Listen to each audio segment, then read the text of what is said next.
While an insult or grievance can often be forgiven or forgotten, there are sometimes occasions when the passing of time only magnifies the feeling of anger and injustice, so that it seems as if the only suitable response is to take retribution on those who have wronged you.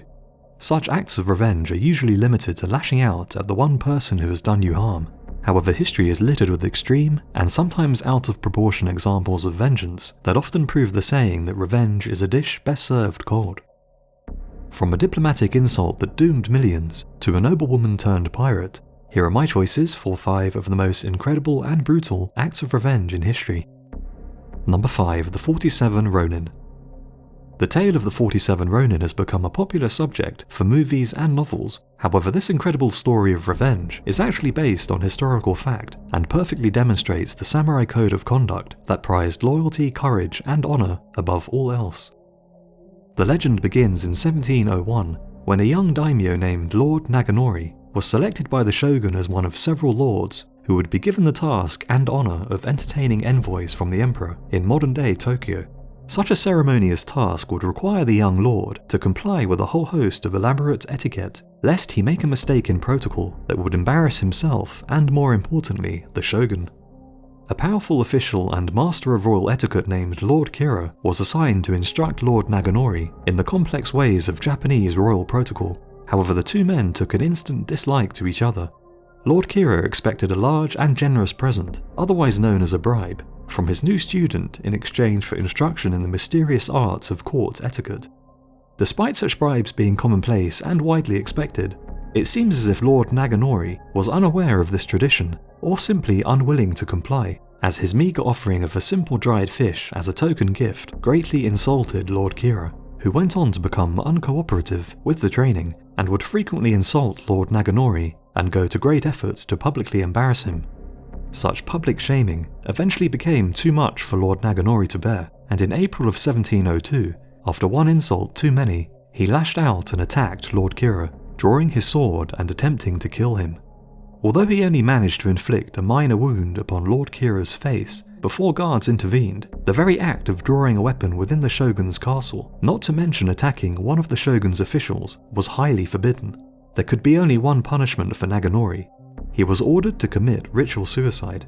His lands were confiscated, his family ruined, and his loyal retainers were now deemed to be Ronin, disgraced samurai without a lord, who were ordered by the shogun not to seek revenge for their master's death. Naganori's 300 samurai were divided on how to deal with this turn of events. Their oath of loyalty declared that they were duty-bound to avenge their lord's death, yet some favoured simply dispersing and living out their days as Ronin, while others wished to defend the castle when government troops came to seize it, fighting to the death in the process. However, there was another way. Oishi, the man who had previously been their leader, urged his men to give up the castle without a fight, and began plotting revenge upon Lord Kira, the man who in their eyes was responsible for the death of their master. Of the 300 retainers, 46 decided to follow Oishi's plan, and the 47 men swore a secret pact to avenge their former master, knowing that even if they succeeded, their actions would likely result in their own deaths. Lord Kira was no fool, however, and suspected that the men might make a bid for revenge. His home was heavily guarded, and spies were dispatched to keep an eye on the men who might threaten his life. The 47 Ronin knew that their only chance for success would be to lure him into a sense of false security, and thus an elaborate ruse was put into place. The 47 men seemingly gave up their old lives, becoming tradesmen and even monks, in a bid to trick Lord Kira into thinking that they were no longer a threat. Oishi went as far as to leave his wife, become a drunk and frequenter of brothels, portraying himself as a broken man, unconcerned with matters of revenge. Despite public appearances, the 47 Ronin were busy plotting their attack, becoming familiar with the layout of Lord Kira's house and the routine of the men who guarded it. One of the Ronin even married the daughter of the man who built the house, in an effort to obtain its design plans. Weapons were secretly gathered, and after 2 years of meticulous planning and deception, the time to strike finally presented itself. After so much time had passed, Lord Kira had become convinced that the men posed no threat, and made the mistake of easing up on his house's defences. On Tuesday, January the 30th, 1703, the 47 Ronin attacked. One group attacked the front gate, while the other assaulted the rear of the house. After a fierce battle, the defenders were overwhelmed. However, no sign of Lord Kira could be found. They scoured the house in search of their quarry, before eventually a man armed with a dagger was found hiding in the shadows. He refused to state his name, but the scar on his head from the attack he suffered 2 years ago betrayed his identity. Oishi gave Lord Kira the chance to die with honour by taking his own life. However, he refused to do so, remaining silent and trembling with fear. The men pinned Kira down, while Oishi cut off his head, using the same dagger that his master had used 2 years earlier to end his own life. The 47 Ronin's remarkable mission had succeeded, and revenge had finally been taken. The Ronin placed Kira's head on the grave of their deceased master, along with the dagger used to behead him, before surrendering to the authorities. The shogun found himself in a difficult position.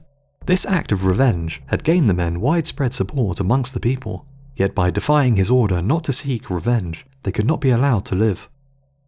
Instead of being executed like common criminals, they were given the opportunity to take their own lives, and so 46 of the 47 Ronin committed ritual suicide. The 47th man had earlier been sent home to report news of the mission's success, and was eventually pardoned by the shogun, going on to live until the age of 87, before being buried alongside his former comrades. The 47 men once again reunited, where they lay to this day in front of the tomb of their former lord. Number 4. The Lioness of Brittany. Married to an important Breton noble, Jeanne de Clisson might have expected to live the pampered and comfortable life of a medieval noble lady. However, fate had a far different future in store for her. When the Duke of Brittany died with no male heir in 1341, the King of England and the King of France both saw an opportunity to expand their influence. Brittany held a strategic location between the two kingdoms and could prove a useful foothold for future military operations during the ongoing 100 Years' War. Two claimants to the Breton throne emerged, one backed by England, the other backed by France. The Breton War of Succession had begun, a conflict which would drastically alter Jeanne de Clisson's life. The de Clissons had sided with the French candidate for the Breton throne. However, Jeanne's husband Olivier soon found himself captured by English forces while valiantly defending the town of Vannes. In accordance with custom during this period, as Olivier was a nobleman, he was released by the English in exchange for payment of a ransom. Yet the unusually small ransom the English demanded for his release led the French king to suspect that Olivier was either working with the English or at least had sympathies for their cause. In January of 1343, a temporary truce was declared, and Olivier was invited to a tournament on French soil along with several other noblemen. However, the invite was a trick. The French king had decided that Olivier was indeed a traitor and had him arrested, taken to Paris, and put on trial for treason. The trial was a sham. However, Olivier was declared guilty and promptly beheaded. His body was hung on public display in Paris, while his severed head was sent back to Brittany and placed on a lance in the city of Nantes as a warning of the fate that lay in store for traitors, or just anyone who got on the wrong side of the French king. The execution was widely viewed as unjust, as no demonstration of reasonable guilt had been made, and the public display of Olivier's body was seen as unfitting for a nobleman and a final insult to his family, as this was treatment usually reserved for common criminals. Upon hearing the tragic news, his wife Jeanne was enraged by the perceived injustice and insult to her family. She travelled to Nantes with her 2 sons and forced them to see what had become of their father, his decomposing head on public display for all to see. She swore vengeance against the French king and immediately sold everything her family owned, using the funds to raise a force of men to unleash her wrath upon any French forces still stationed in Brittany. One by one, French castles and garrisons were assaulted by her war party, each time with every man massacred bar one, who would be allowed to leave so that he could report back to the French king who had killed his men and why. After several such massacres, she was eventually forced to flee across the Channel to England, where she was given a warm reception thanks to her ruthless attacks on their hated enemy. The English king equipped Jeanne and her men with 3 warships, which she planned to put to deadly use. She painted the ships black and dyed the sails red, so that any Frenchman unfortunate enough to encounter her would know the fate that awaited him, and by naming her flagship My Revenge, it was clear that money was not her main motivation.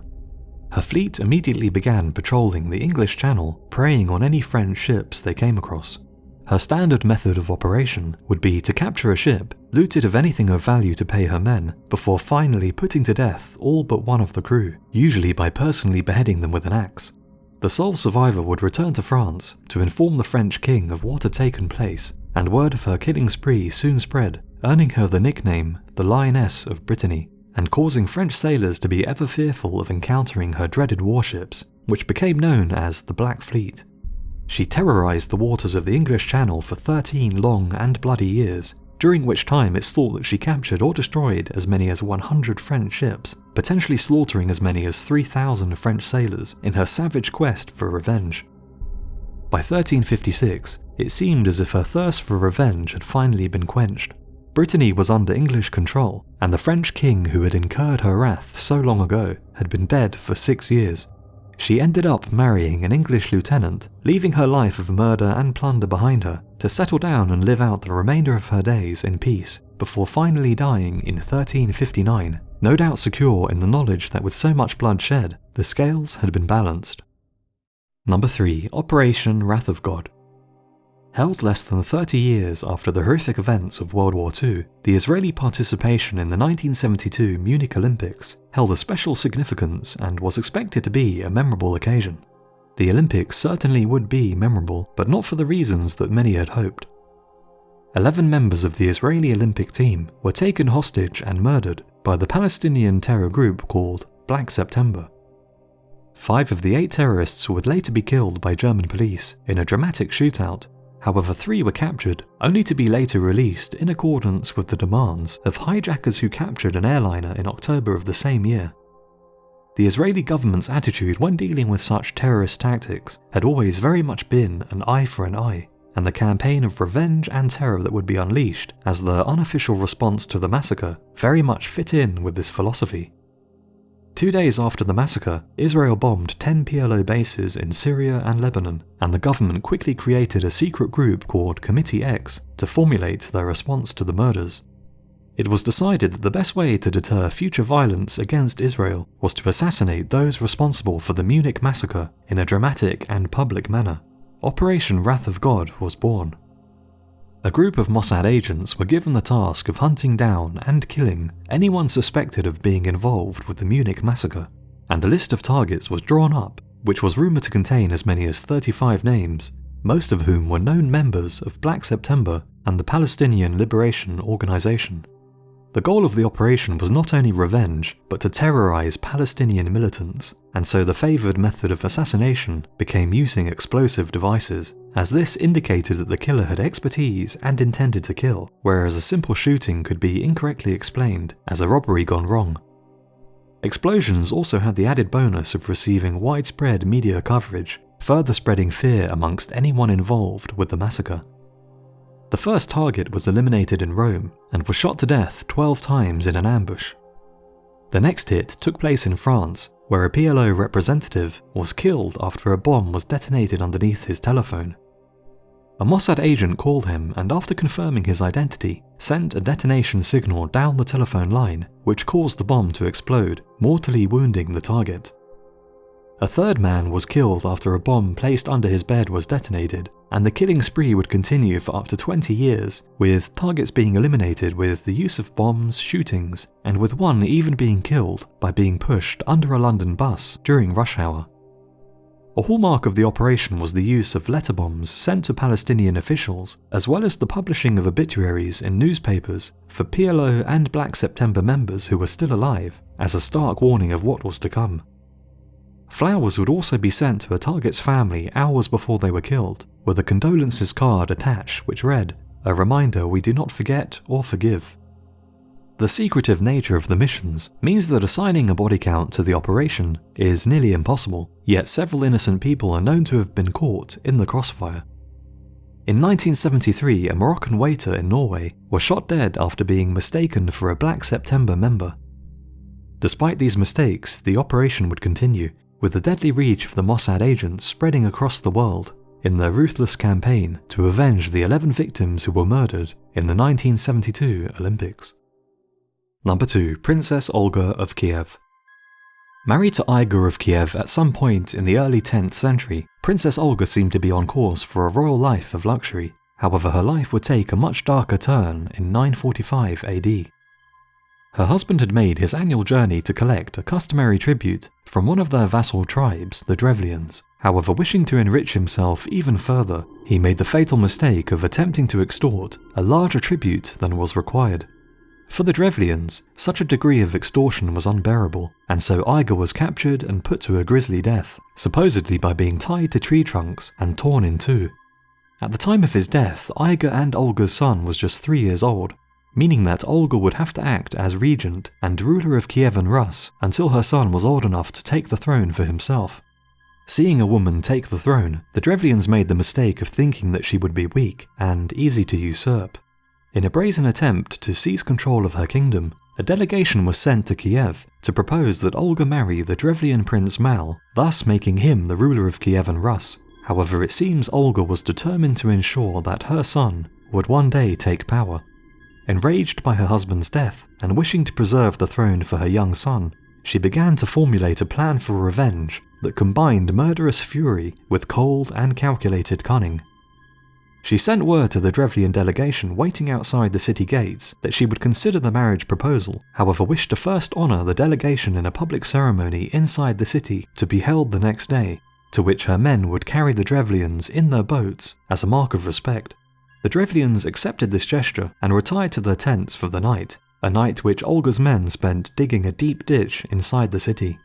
When the next day arrived, the Drevlian delegation was carried inside the city in their boats as was promised. Yet when they arrived at the castle courtyard, the boats and all the men inside them were cast into the deep ditches that had been dug the previous night.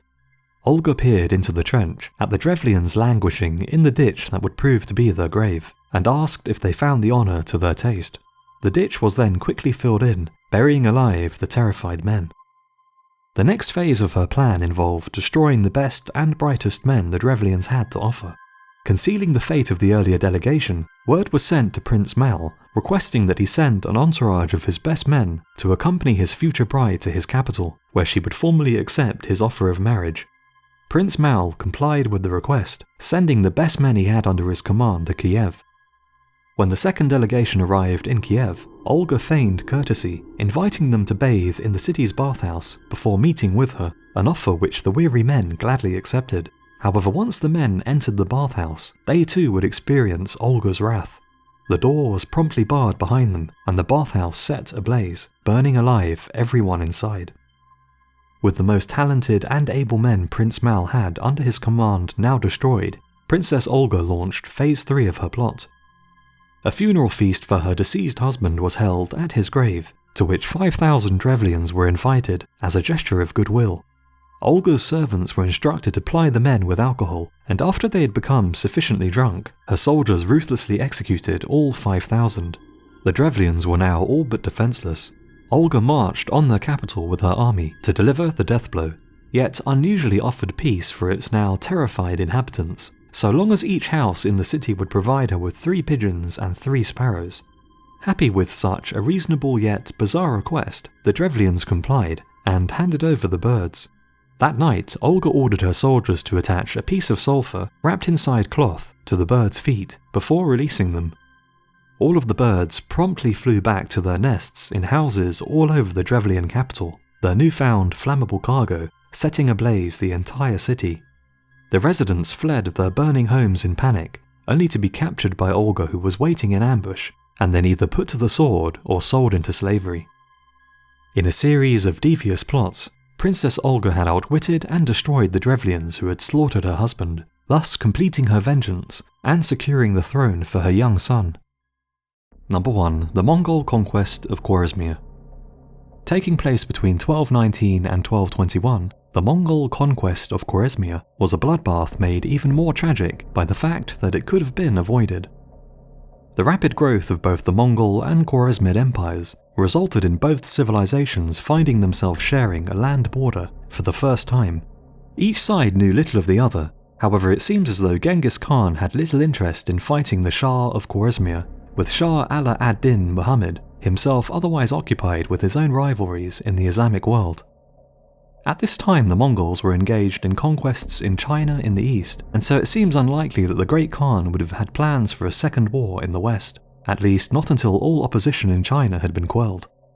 This is especially true when you consider that the Khwarezmid Empire was a significant power in its own right. Spanning the lands around modern-day Iran, The empire was extremely wealthy and fielded a powerful army. Genghis Khan seemed to recognize this fact, even going so far as to offer peace and a trade agreement, and he sent the Shah a message stating, "I am the master of the lands of the rising sun, while you rule those of the setting sun," indicating he believed that the West belonged to the Shah and the East to the Mongols, and that the two empires and their rulers were equals. Shah Muhammad initially agreed to this treaty, however he remained highly suspicious of these upstart Mongols in the East, and he had received reports of their ruthless and barbaric behaviour in China. Unfortunately for Shah Muhammad and his people, the peace would not last. The Mongols sent a trade caravan to the city of Otrar consisting of 500 merchants and diplomats in order to further cement ties between the two empires. However, in a brazen attempt to line his own pockets, the governor of Otrar made the fatal mistake of arresting the 500 Mongols and seizing their trade goods, justifying his provocative actions by accusing the men of being spies. This act of war was relayed to the Great Khan, who decided to give the Shah a chance to redeem himself and thus prevent a full-scale war. A second delegation was sent by Genghis Khan, this time directly to the Shah himself, demanding that the governor be punished for his actions and the 500 men of the initial trade caravan be returned unharmed. Shah Muhammad's response would not only seal his own fate, but also doom millions of his own countrymen to death and result in the complete destruction of his empire.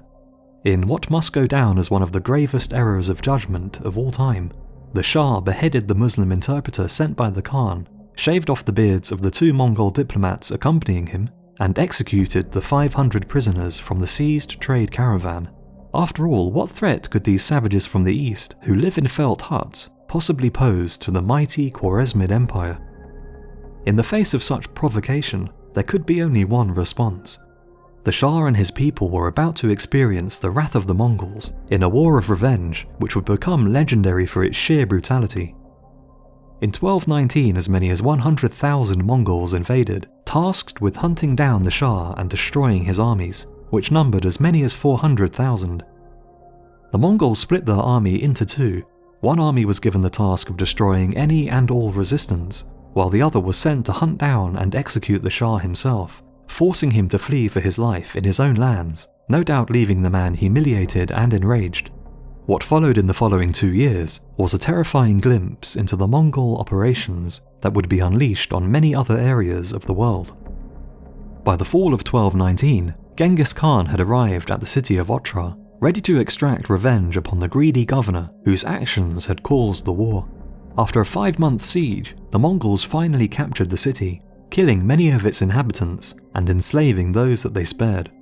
The governor who had so desired wealth was publicly executed by having molten silver poured into his eyes and ears, a brutal but perhaps fitting end for a man whose lust for silver had doomed millions to death. At the siege of Bukhara, huge numbers of civilians were executed, enslaved, or drafted into the Mongol army. At the Khwarezmi capital of Samarkand, the Khan attacked using prisoners captured from previous cities as meat shields to protect his own soldiers from missile fire, killing as many as 50,000 defenders in the ensuing battle. When the city was taken, all civilians were ordered to assemble outside the city, where they were slaughtered like cattle, their severed heads piled into enormous pyramids like some kind of obscene victory monument, which clearly spelled out the fate which awaited any who dared to defy the Great Khan. Similar grisly scenes were repeated at cities all over the empire, most infamously at Urgench, where it was reported that 50,000 Mongol soldiers were given the task of executing 24 citizens each, which, if accurate, would have meant that 1.2 million civilians were murdered in a single massacre of unimaginable proportions. Yet such incredible levels of annihilation were becoming almost commonplace. At the siege of Nishapur, a son-in-law of Genghis was killed in battle. In retribution, every living thing inside the city was put to death, including children, babies, and even dogs and cats, with some estimating that over 1 million were beheaded, their skulls piled into pyramids. Fleeing the Mongol onslaught he had brought down upon himself, Shah Muhammad fled to a small island in the Caspian Sea, where he eventually died a broken man, no doubt cursing the lethal error of judgment he had made just 2 years earlier, and perhaps in a final act of revenge, Khan was even said to have diverted a river through the former emperor's place of birth, thus erasing it from the map forever. By the time the war had ended, the Khwarezmid Empire lay in ruins, with as many as 4 million dead, and the Mongols' path to the Middle East and Europe now open, ensuring that millions more would suffer in conquests yet to come. So those are my choices for 5 of the most incredible and brutal acts of revenge. Let me know in the comments which other revenge stories you would have included in the list, and I'll see you again on the next video.